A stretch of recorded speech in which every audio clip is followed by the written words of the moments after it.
Yeah. Indianapolis. I know your dad won there once.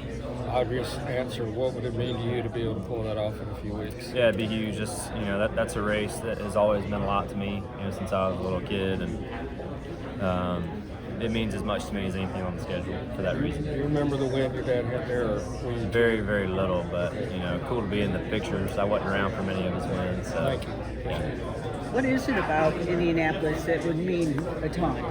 Because of that, I wasn't around for many dad's wins, and just to kind of, that was one of the biggest wins of his career. And it was late in his career, and I have a couple very vague memories, but memories nonetheless of being in Indy when I was little, and just how much and how big of a deal that was, and just it's always stood out to me. I didn't know if it was from the historical perspective, because when you go in there, it's very similar as into going into Daytona, where you kind of feel the ghost of motorsports history.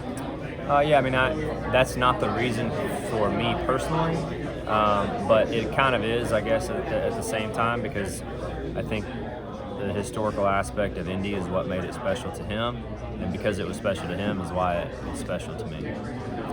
How are you prepping for Mexico City, since you're going to be at the highest elevation? You will likely have a race at. What are going to be some of the physical? Yeah. What are some of the data driving kind of deals that you're looking at? Yeah, I definitely think that it's going to be different for sure. To what level, I'm not sure. Road courses are always, in my opinion, a little more physical than ovals are. Just from our standpoint, you're working a lot, shifting and a lot of throttle and brake and all that sort of thing.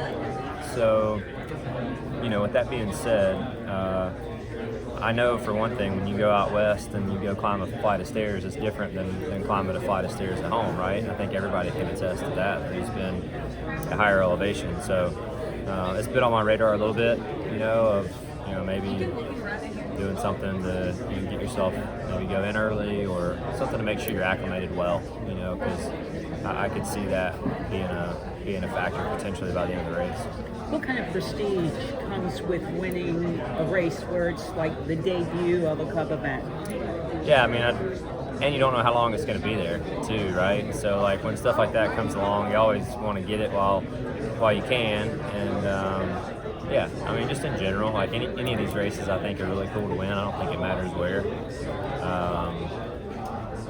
But I do think the Mexico City thing is seemingly a trial run to kind of see what racing outside the U.S. might look like and the logistics that go into it. So I'm as curious as everyone else is as to how that's going to go and just what it's going to look like.